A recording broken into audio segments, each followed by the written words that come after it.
Este es el Ministerio de Restauración a las Naciones Tanaj Emet, del Maestro en la Palabra, Carlos Rabat.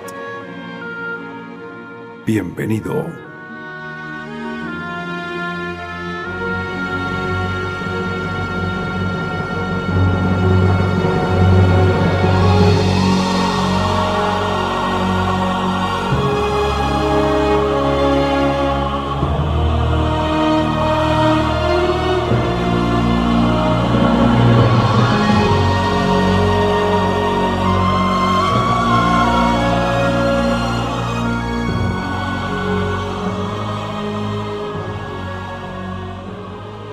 Preparamos esta mañana para la enseñanza que hemos venido trazando, que hemos venido desarrollando. Recuerde que esta enseñanza está trazada en el entender que estamos viviendo en los últimos tiempos. De hecho, desde ya váyase preparando para el día 20 de marzo. Alguien dirá, 20 de marzo, ¿y qué pasa el 20 de marzo? El 20 de marzo es un viernes. Vamos a tener acá una vigilia. Resulta que el 20 de marzo, al anochecer del 20 de marzo, será el primer día del primer mes del año bíblico. Recuerde que el año bíblico, ¿sí? Es por el que nosotros nos regimos para poder entender las profecías, las escrituras. Si las personas no entienden el calendario bíblico, pues difícil es entender ¿qué? Las profecías. Entonces alguien dirá, bueno, ¿y el año nuevo no fue el 1 de enero? Sí, el año nuevo civil grecorromano, pero es que si yo me rijo por ese calendario, resulta que eso no me dice nada a mí respecto a las profecías. Entonces, aquí en la iglesia cuidamos de estar pendientes del año bíblico, del calendario bíblico, para poder entender las profecías.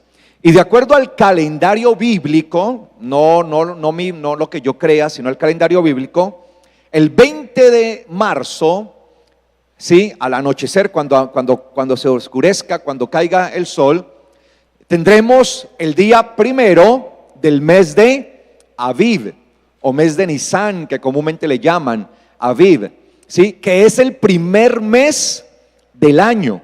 Es como el enero del calendario civil, ¿ok?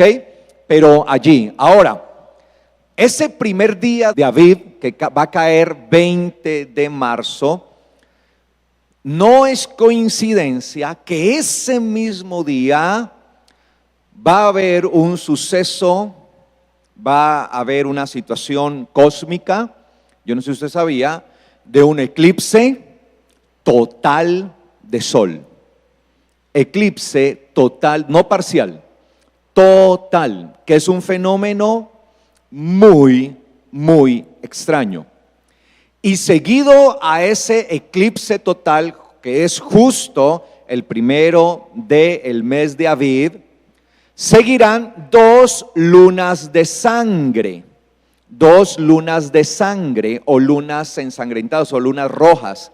Y la luna que seguirá a ese eclipse total de sol será justo el mismo día de la fiesta de Pascua, la primera de las fiestas bíblicas. Y la última luna roja, la última luna, será justo exactamente en la fiesta de Sukkot. Y así se concluirá las tétradas de lunas rojas, de las cuales no habrá más en este siglo, no habrá más, ¿sí? Recuerde que el año pasado hubo ¿qué? 2 lunas, yo les hablé de eso, ¿sí? Les estuve hablando, y la primera se dio en la Pascua del año pasado, y la segunda se dio ¿en qué? En la Sukkot, la fiesta de Sukkot del año pasado. Y ahora este año nuevo bíblico empieza con eclipse de sol, el sol se oscurecerá, ¿sí? Y acompañado de las 2 lunas rojas. Y eso es parte también de lo que el Señor dijo. Cuando vean que todas estas cosas empiezan a suceder, entiendan que su redención está cerca. No es por nada todo lo que está sucediendo en el mundo, el terrorismo, lo que pasó estos días en Francia y todo esto. Pronto empezaremos a ver cosas más contundentes que inequívocamente nos preparan para el regreso de nuestro Señor. No estoy diciendo que Él vendrá en un mes, en 2 meses, en un año. Estoy diciendo que la redención está cerca y más de lo que creemos. Por eso el Señor nos manda a entender sus tiempos.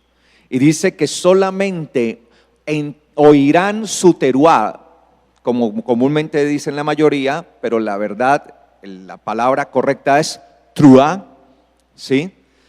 Truá es el toque de la trompeta, ¿no? Dice el libro de los Salmos que solamente oirán su truá, ¿sí? El pueblo que conoce sus tiempos, ¿sí? El pueblo que le conoce. Entonces, nosotros tenemos que aprender a conocer los tiempos del Señor. Sencillamente son avisos de Él que su retorno está cerca. ¿Cuántos alaban al Señor por su retorno? Entonces no puede ser coincidencia pues que todo se dé al mismo tiempo y uno diga meras coincidencias. De eso tampoco el mundo, el universo está compuesto de tantas coincidencias. ¿Ok? Bueno, entonces nosotros estamos entendiendo que estamos en los últimos tiempos. Y como estamos en los últimos tiempos, el apóstol Pablo advirtió que los últimos tiempos se tornarían en tiempos peligrosos. ¿Tiempos qué? Peligrosos. Y se tornarían en peligrosos porque se desataría un carácter específico, ¿sí?, en la sociedad que iba a vivir antes del regreso del Señor. Carácter del cual Él ya nos habla, nos advierte. Es un carácter terrible, ¿sí? Si usted busca ahí 2 de Timoteo capítulo 3, versículo 1, el apóstol Pablo hace una relación de cómo será el comportamiento, de eso ya hemos hablado, pero también él nos dice cómo enfrentar esos tiempos peligrosos. Tiempos peligrosos. Y él nos dice, ¿no? Y nos muestra cómo podemos enfrentarlos. Y eso es lo que estamos viendo, cómo enfrentar los tiempos peligrosos. Y estamos viendo entonces lo que él dice allí en 2 de Timoteo 3, versículo 13, dice: pero por su parte, los hombres malos, embaucadores, irán de mal en peor, engañando y siendo engañados. O sea, una de las cosas que se va a levantar en los últimos tiempos va a ser un espíritu ¿de qué? De engaño. En todo aspecto, engaño, aún dentro de la misma iglesia. Y es que es a través de ese engaño que la iglesia será depurada, porque ahí se conocerán quiénes son en verdad, quién es quién. Y dice acá: pero tú persiste en lo que aprendiste y fuiste persuadido, sabiendo de quién lo aprendiste, ya que desde niño conoces las sagradas escrituras. De esto ya hemos hablado, las cuales tienen el poder para hacerte sabio. ¿Qué tienen las sagradas escrituras? El poder para hacernos ¿qué? Sabios. ¿Para qué? Para salvación. La sabiduría que transmiten las sagradas escrituras es ¿para qué? Para salvación. ¿Sabiduría para qué? Para salvación, que eso es lo que necesita el ser humano. La gente hoy está buscando muchas cosas, el bienestar material, el bienestar físico. No es malo buscarlo, pero cuando el bienestar material, el físico, las cosas de este mundo se convierten en nuestra única meta, ahí está el problema. Eso debe ser la añadidura, ojo con eso. Eso fue lo que pasó con la mujer del flujo de sangre. Cuando el Señor llegó a aquella región en la que habitaba aquella mujer, Dice la Biblia que multitudes salieron a recibir al Señor. Y multitudes, ¿qué hacían con él? ¿Qué hacían? Lo tocaban, lo tocaban, lo tocaban, ¿cierto? Lo tocaban. ¿Para qué lo tocaban? ¿Para recibir qué? Un milagro. Es decir, se corrió la bola, como decimos por acá en Colombia, se dio la noticia que había llegado a esa región un milagrero, uno que hacía milagros, y la gente salió despavorida, y por montones, multitudes lo apretujaban, y todos llegan a ¿qué? A tocarlo, a tocarlo. Al igual le llegó la información a aquella mujer que llevaba 12 años con una enfermedad que la tenía azotada y prácticamente la tenía ya dada a la muerte. Entonces esta mujer también sale a tocarlo, pero ella lo va a tocar de manera diferente. Porque ¿qué hace ella? ¿Ella qué toca? ¿El borde de qué? De su manto. ¿Y por qué toca el borde de su manto? Nadie estaba tocando el borde de su manto. Todo el mundo le tocaba porque estaban esperando un ¿qué? Un milagro. Y esa es la sociedad en la que estamos viviendo hoy. Gente que solamente corre en busca de Dios por un milagro, pero no por la salvación.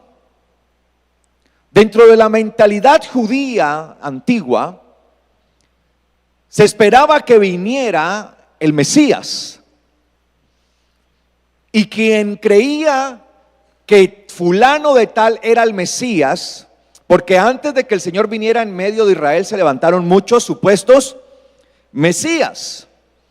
Y todos ellos eran farsantes, ninguno era en realidad el Mesías.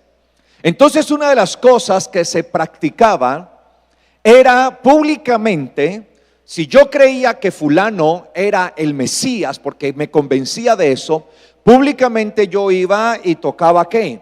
El borde de su manto. Quienes veían la acción entendían que yo estaba creyendo que aquel era ¿quién? El Mesías, el ungido de Dios. Todo el mundo en esa región salió a tocar al Señor, pero ninguno le reconocía como su Salvador, como su Mesías. Solamente una mujer que estaba condenada a la muerte lo hizo. Me imagino yo, tratando de entender el texto, que esta mujer, cuando había escuchado con anticipación del Mesías, de Yeshua, de las cosas que él había hecho, y se convenció a sí misma que ese hombre era el Mesías. De repente aquel hombre a quien ella había considerado era el Mesías había llegado a su región. Por lo tanto, creo yo que esa mujer, con sus últimas fuerzas, después de haber sido defraudada de todos los médicos, dice la Biblia que toda su fortuna, era una mujer que había sido rica y toda su fortuna la había gastado ¿qué? En médicos, dice la Biblia. Tal vez esta mujer dijo: se me concede a mí, antes que muera, ver ¿a quién? Al Mesías. Y esta mujer no le importó su condición de enfermedad, no le importó su condición física, se abrió camino como pudo, aún en medio de su debilidad. Y pensó ella: si toco el borde de su manto, seré salva, no sana, seré salva. Los otros estaban buscando ¿qué? Sanidad. Ella dijo: seré salva. Porque ella no fue a buscar al milagrero, ella no fue a buscar las manos del sanador, ella fue a buscar la salvación de su Salvador. Y por eso, abriéndose camino entre la multitud, forcejeando con ella, se tuvo que doblar. Ahora, ¿por qué se acostumbraba? ¿Por qué era la idea antigua de que quien consideraba que alguien era el Mesías tocaba su borde? Porque para tocar el borde tenían que doblarse, arrodillarse, postrarse, Fue la única de esa región que se postró. Y cuando llegó por detrás, se postró y alcanzó a tocar su borde. Y en ese momento el Señor dice: alguien me ha tocado. Y el apóstol Pedro le dice: pero Señor, ¿acaso no te das cuenta que todo el mundo te está tocando? Pero es que él no hablaba ese toque de vengo por un milagro.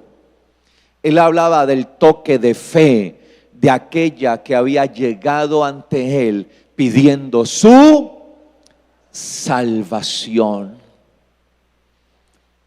Y cuando la vio le dijo: mujer, tu fe te ha salvado. Y le añadió: sé libre de tu azote. La sanidad vino como añadidura.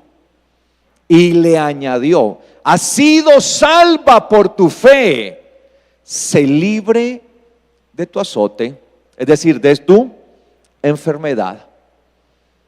La fe en el Señor nos lleva a salvación. La palabra, las escrituras nos hacen sabio para salvación. Esa mujer fue la única sabia de esa región. Fue la única que halló ¿qué? La salvación, y la única que recibió la sanidad. Qué paradójico, ¿no? Y vivimos así en una sociedad. Vengan al milagro, vamos, milagros, milagros. Pero de salvación poco. Y eso es lo que hace esto peligroso, porque buscamos al eterno Dios no por la salvación inminente que necesitamos de nuestras almas, no somos conscientes de esa necesidad, sino meramente por un milagro.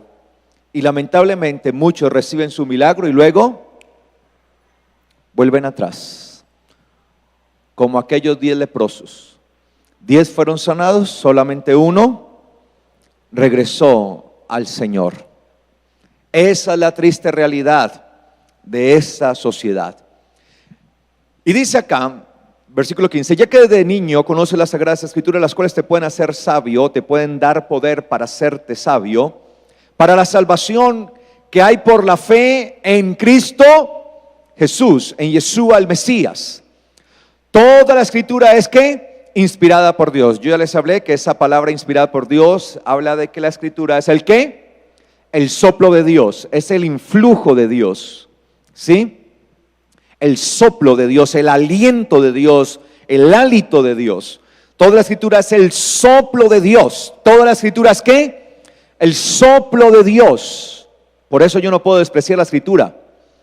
Y por eso cuando el hombre fue un ser viviente, dice, y sopló el Señor espíritu de vida en Adán, y este fue un alma viviente. Mire que ni siquiera dice un cuerpo viviente, sino ¿qué? Alma viviente. Porque el soplo de Dios llega a donde no puede llegar nada, ni nadie. ¿A dónde llega? Al alma. ¿Y qué es lo único que puede llegar al alma? La palabra.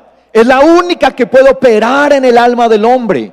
Yo no puedo tratar de operar en el alma del hombre con otra cosa que no sean las escrituras.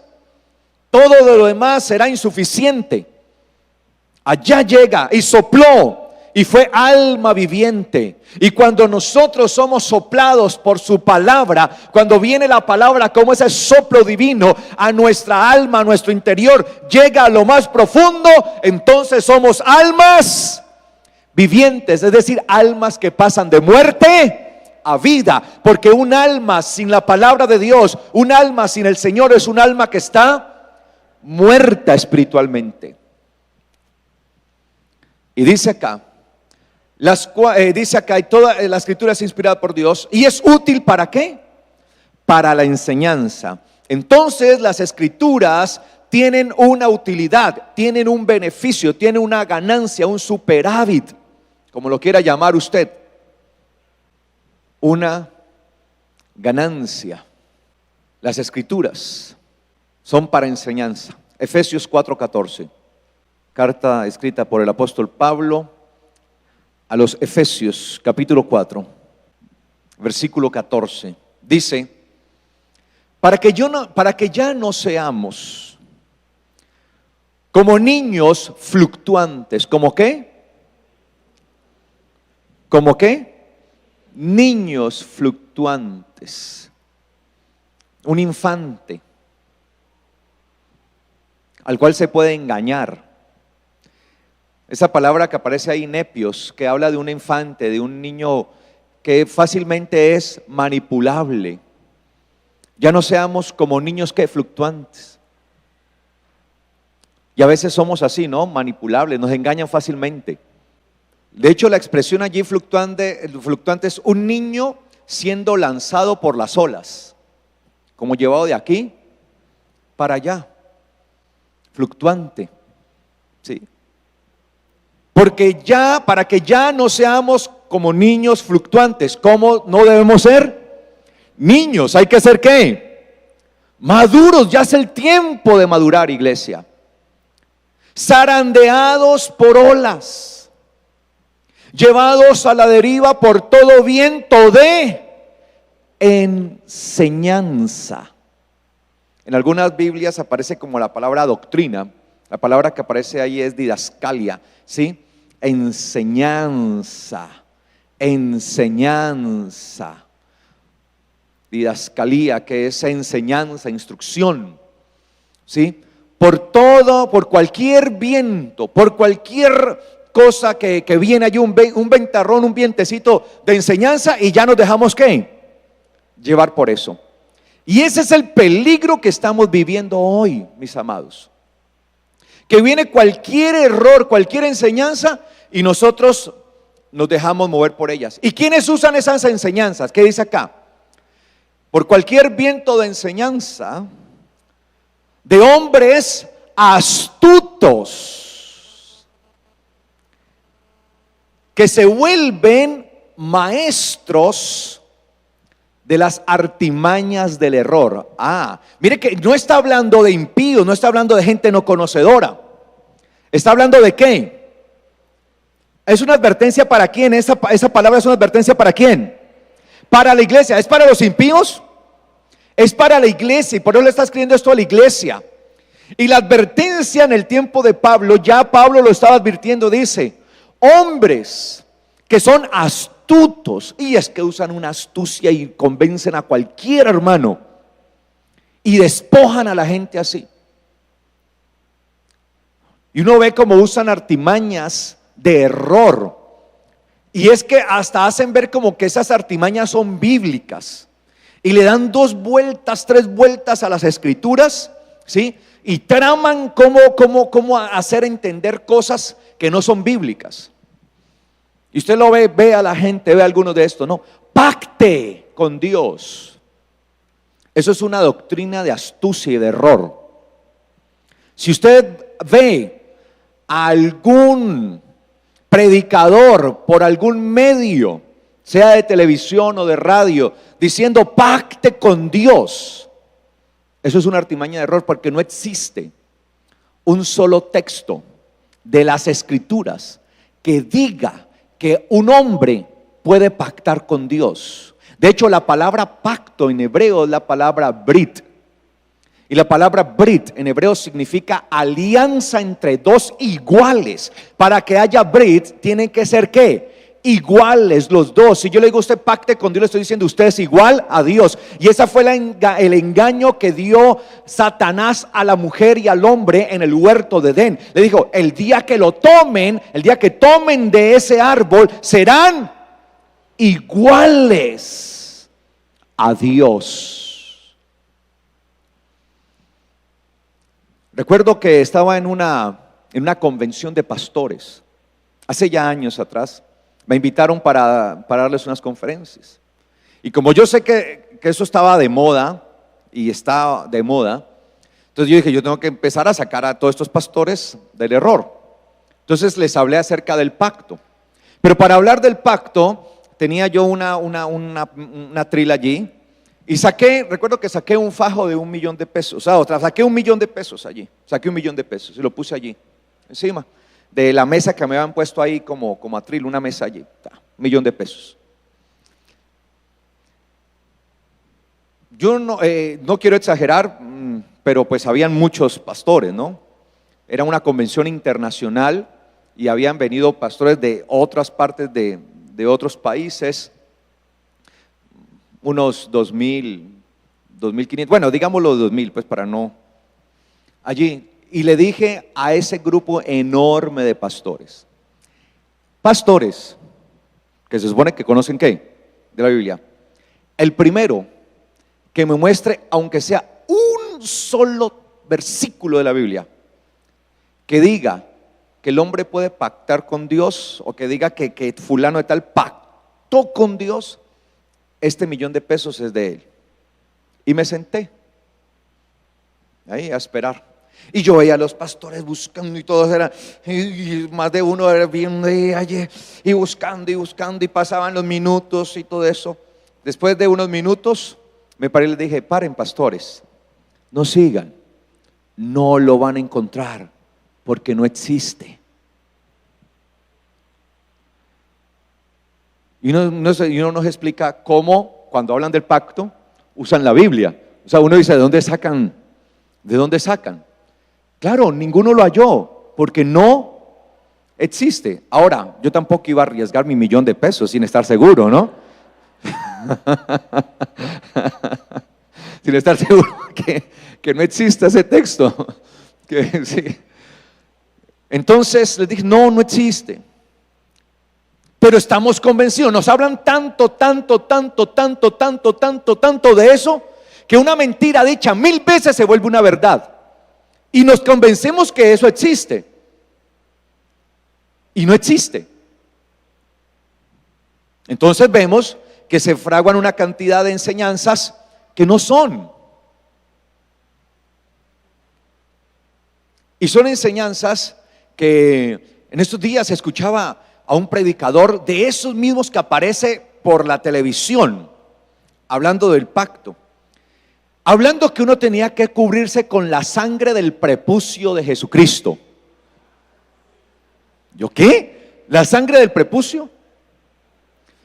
Que porque la sangre del prepucio de Jesucristo es la que lo libra a uno de las pasiones sexuales.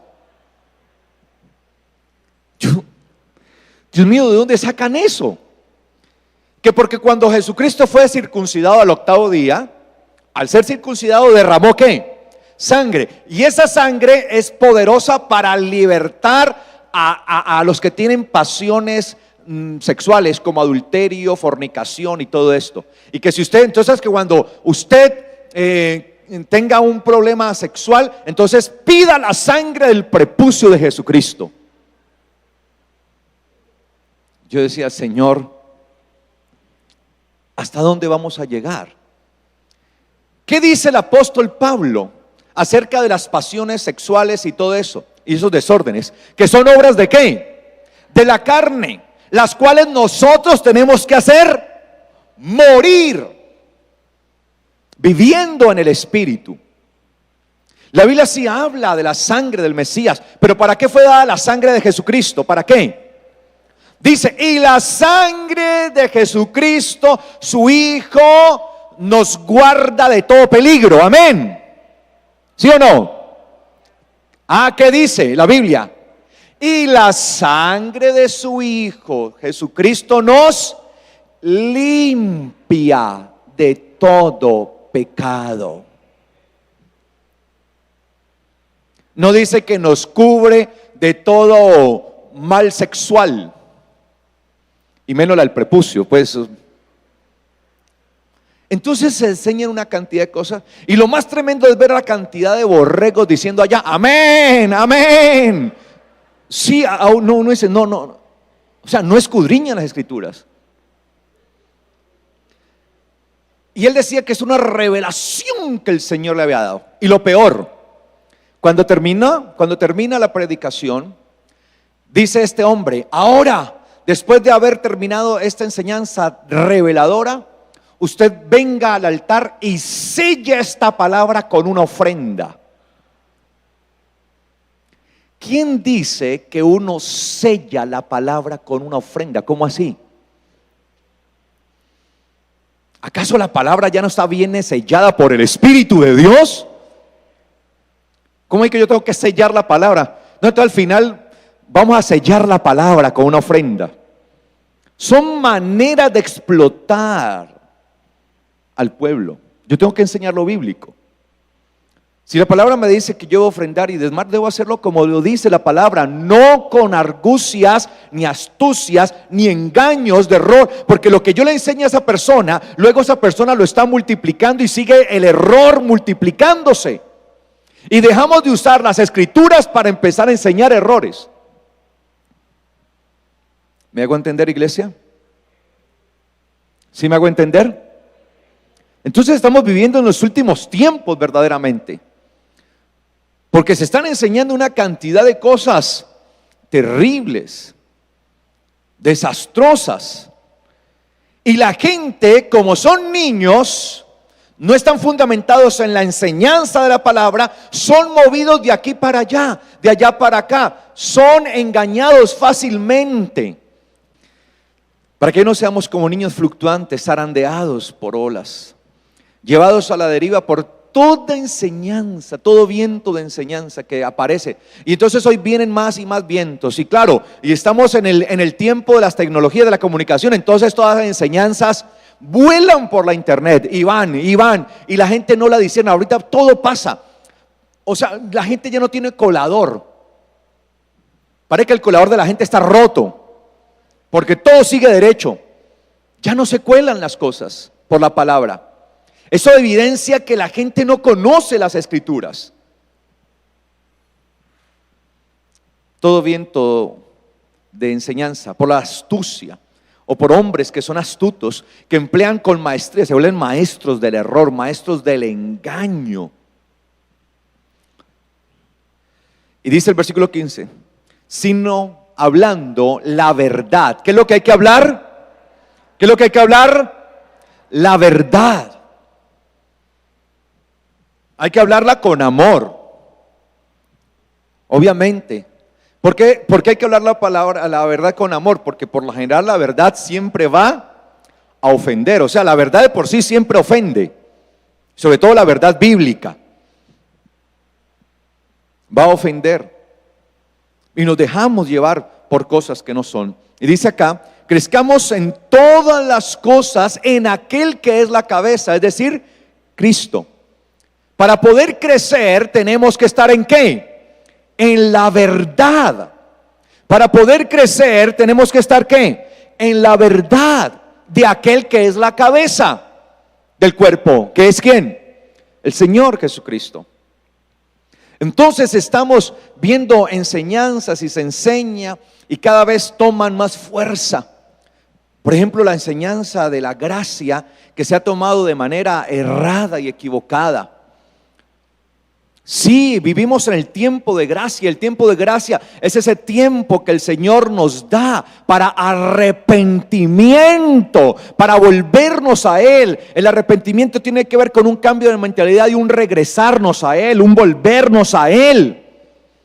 Y la gracia es ese tiempo divino en el que el Señor está llamando a los impíos, a la gente a que se vuelva a Él. Pero estamos usando el término gracia para irnos en contra de Dios, para hacer de la gracia una desgracia, para vivir por fuera de la norma y de la ley, como si la gracia hubiese venido para abolir la ley. Y por eso la gente le duele que uno le hable de la ley y se ofenden cuando uno habla de la ley de Dios. Se ofenden, no entendiendo que la ley es santa, que es espiritual. El apóstol Pablo le dijo, porque la ley es espiritual. Ahora, ¿quién puede entender la ley de Dios? El que es ¿qué? Espiritual. Un carnal o un emocional no lo puede entender. Recuerde que hay tres tipos de hombres según las escrituras. Naturalezas humanas: sárquico, carnal; psíquicos, emocional; y neumáticos, espiritual. ¿En cuál nivel está usted? ¿En el carnal? ¿En el emocional o en el espiritual? Pues la palabra, y el apóstol Pablo dijo, entendemos que la ley es emocional, carnal. ¿Qué dijo él? Es que espiritual. Entonces, ¿quién puede entender y discernir la ley de Dios? La Torah de Dios. ¿Quién? El espiritual. Y el espiritual es el que no es zarandeado por vientos de enseñanza. El espiritual es el que ha llegado a la madurez. El carnal y el emocional aún están siendo niños. No entienden esto.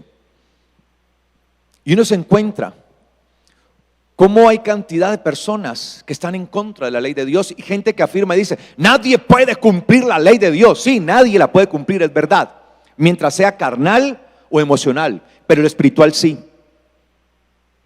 Porque el espiritual, dice la Biblia, ajusta todo a lo espiritual.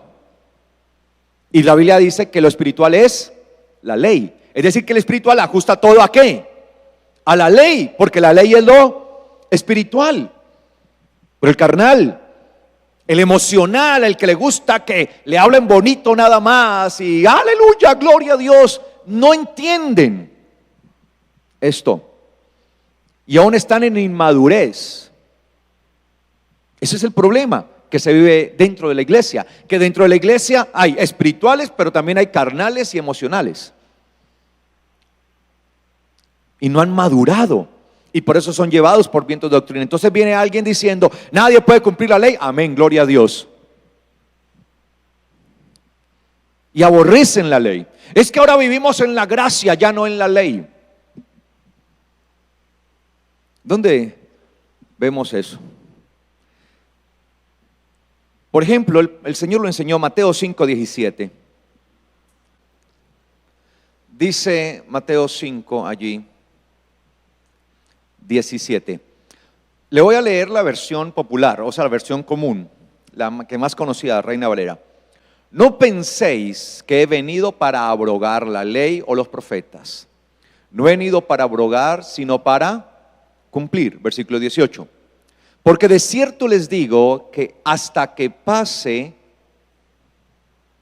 el cielo y la tierra, de ningún modo pasará ni una jota ni un trazo de la letra de la ley hasta que todo se haya cumplido. Estoy leyendo Reina Valera, versión 1995. ¿Ok? Ahora, el Señor dice, donde dice, no piensen que he venido a derribar. La palabra pensar que aparece en el texto griego, que estoy aquí abriendo mi Biblia griega, ¿sí? Es la palabra nomiote.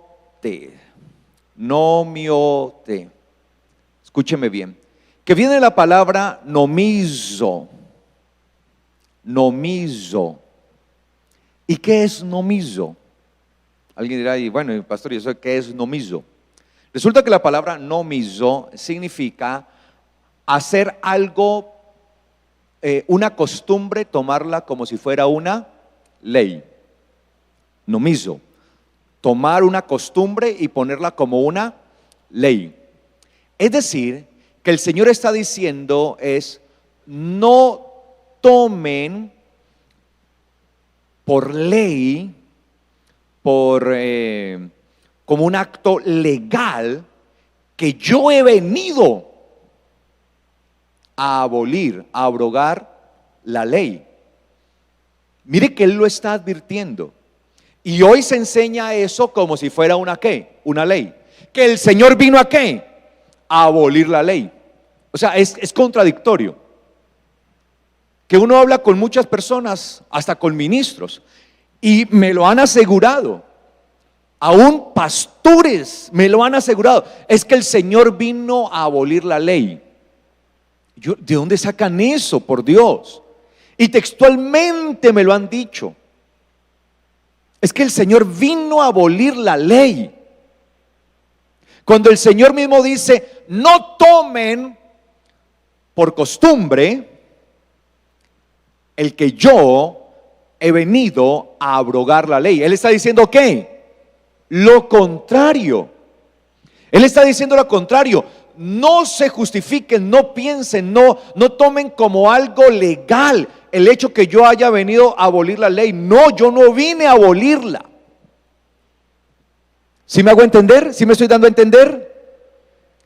No piensen que vine a abolir la ley, a abrogarla, a dejarla sin sustento, a derribarla, porque es la palabra que aparece allí, que es catalúo, que es derribar algo, a demoler. Yo no vine a demoler, yo no vine a destruirla.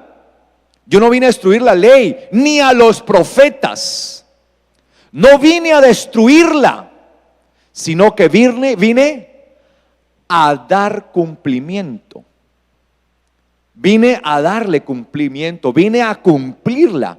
Mire, el ejemplo del Señor fue que Él vino ¿a qué?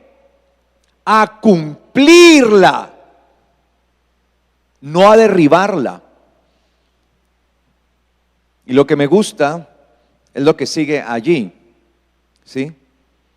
Dice acá, porque de cierto les digo, estoy leyendo la versión Reina Valera, porque de cierto les digo que antes que pasen el cielo y la tierra, ni una jota ni una tilde pasará de la ley hasta que todo se haya cumplido.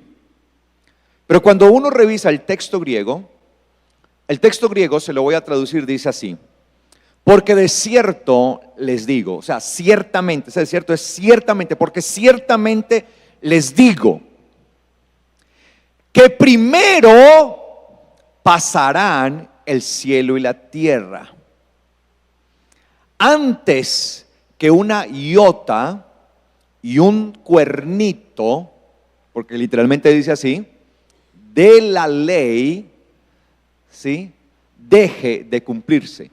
¿Qué fue lo que dijo el Señor? ¿Que primero qué? Pasarán. Ahora, ¿cuál es la palabra pasarán allí que muestra allí como que va a pasar, como que, ¿qué es esto? ¿Qué es esto de pasar? ¿Sí? Bueno, la palabra pasar que aparece en el texto griego es la palabra desaparecer, dejar de ser en griego. Algo deje de ser.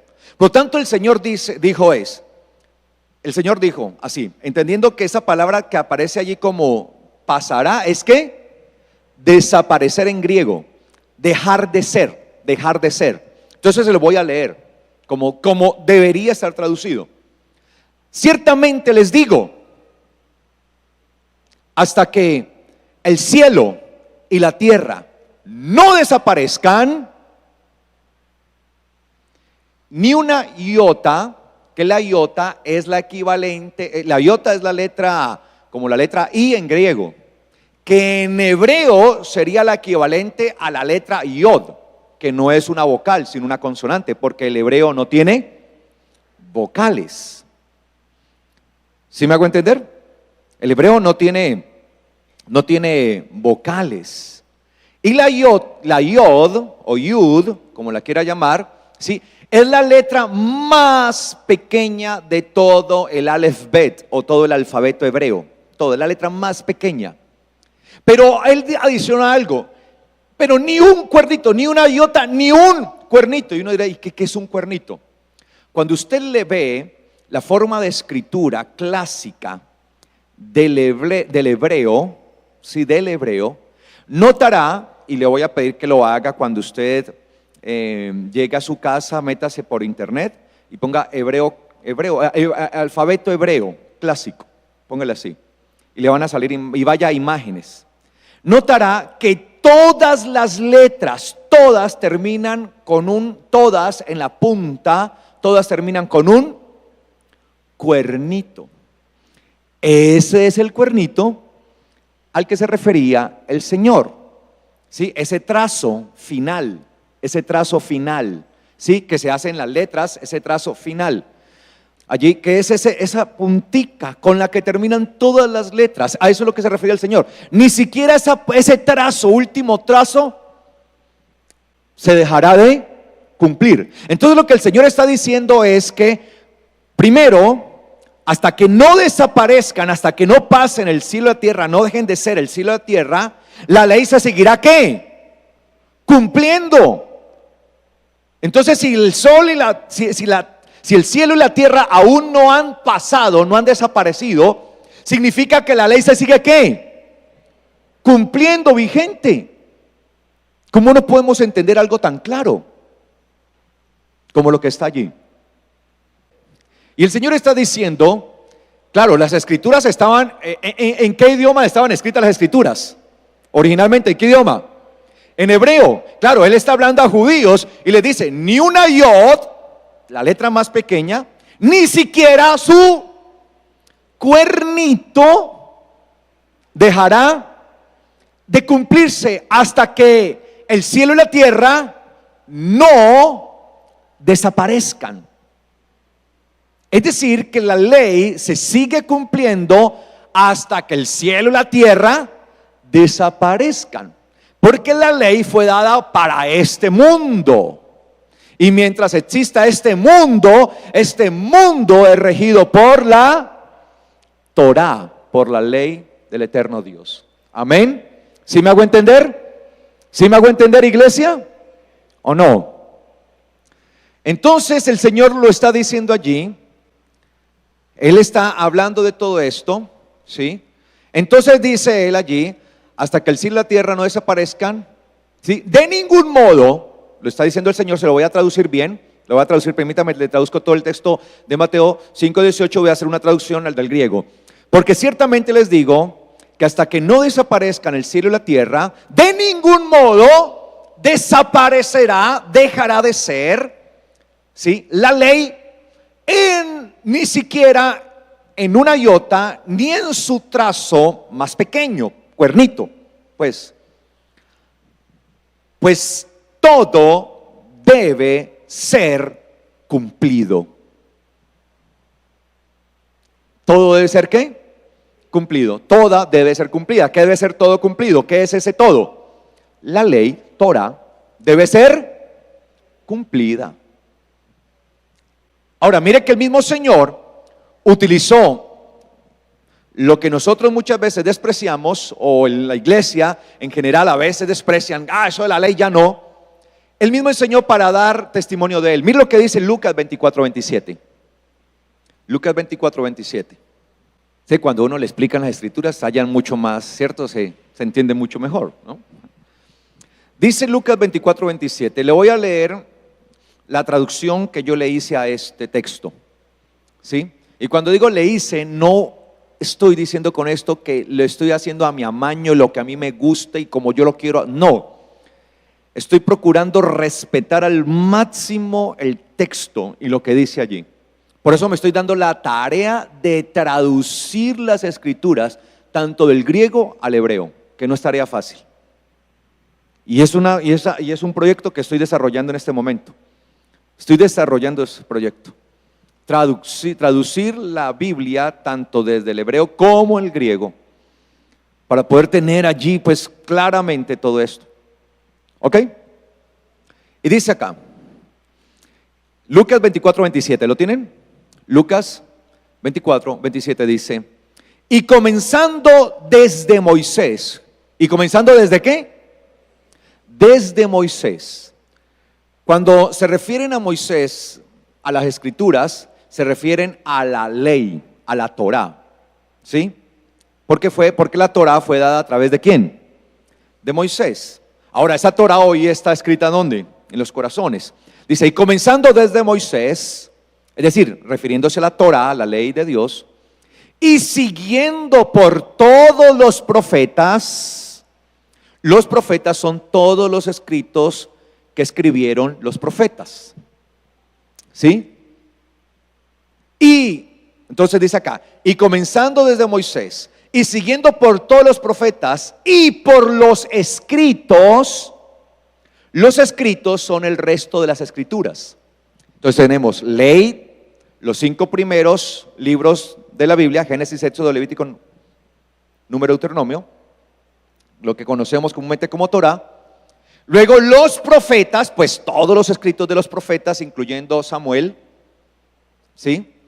Y luego vienen los escritos, ¿sí? Comunes como Salmos, ¿sí? Como Crónicas, como Eclesiastés, todos estos escritos como Proverbios.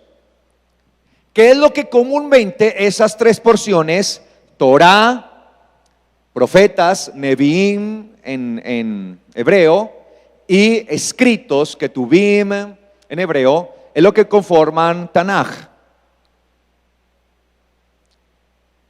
Tanaj, ¿les parece, les suena familiar? Y por eso Tanaj Emet. Eso es escrito, todo eso de manera verdadera. Emet, verdad, verdadera. ¿Sí? ¿Qué usó el Señor para dar testimonio de sí? Todas las escrituras, todo lo que estaba escrito desde Génesis hasta el último de los profetas.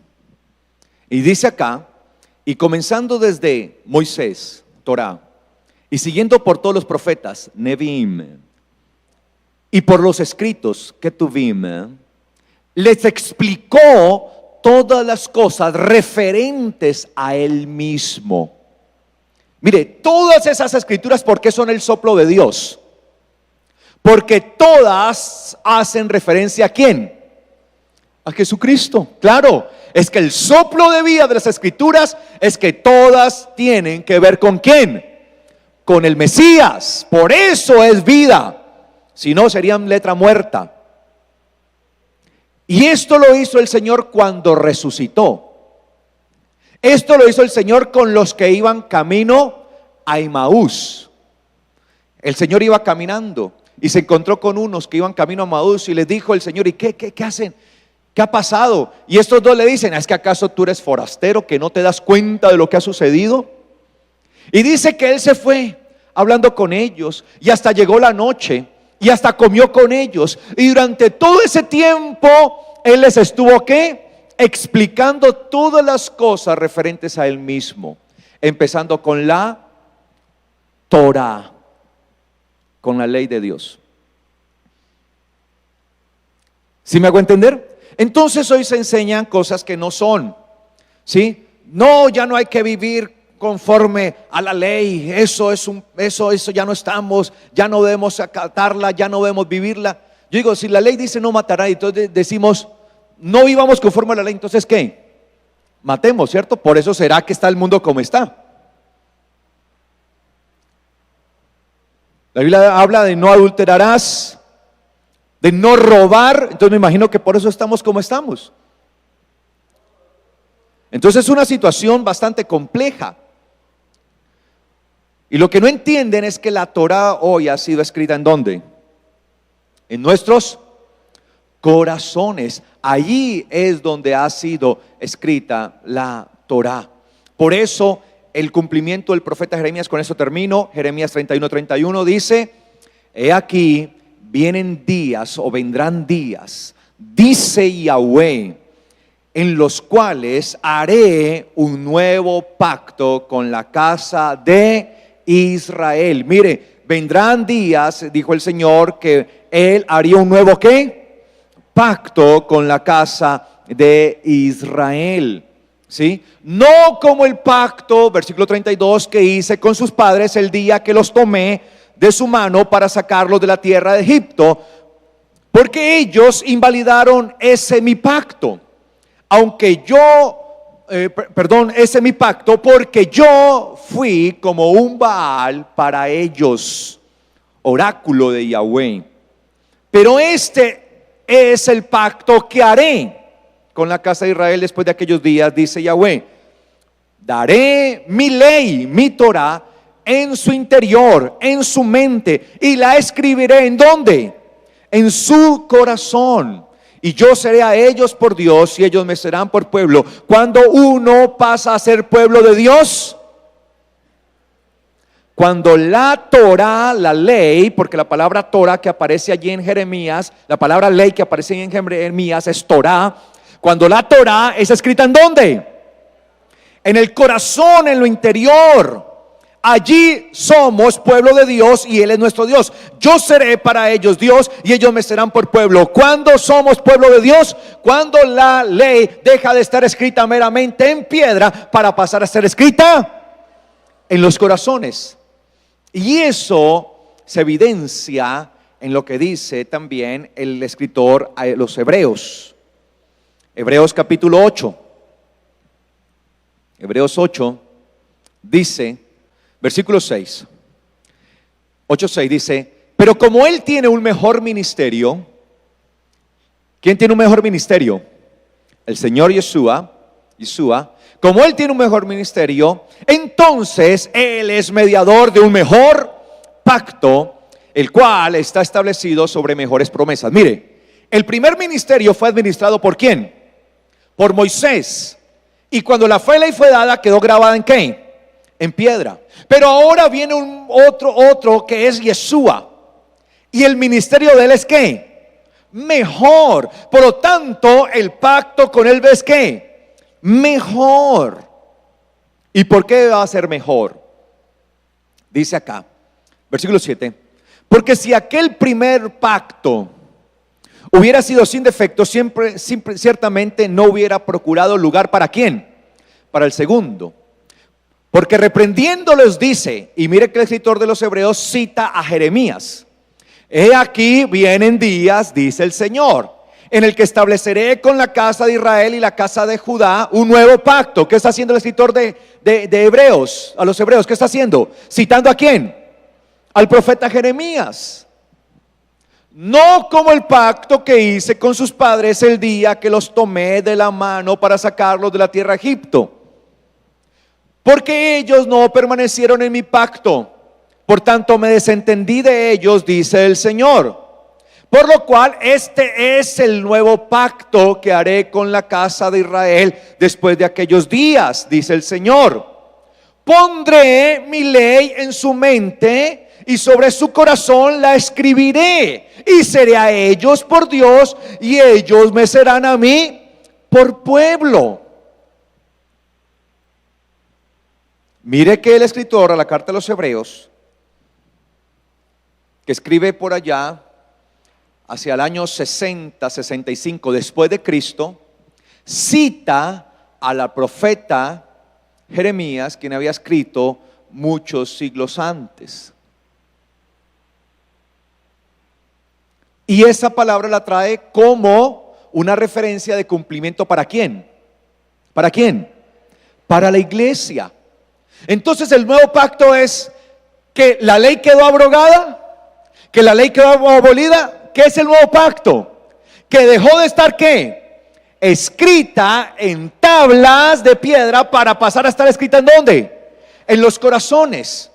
Ahora, ¿por qué ahora la Torah puede estar escrita en los corazones? Porque hay un mejor mediador. ¿Y ese mediador quién es? Jesucristo. Por lo tanto, quien recibe a Jesucristo, inmediatamente en su corazón queda grabada ¿qué? La Torah de Él. Amén. Y de eso se trata el nuevo pacto, que es mejor que el antiguo, que estaba grabado en piedras. Ahora está grabado ¿dónde? En nuestras mentes, en nuestro corazón. ¿Dónde debe estar grabada?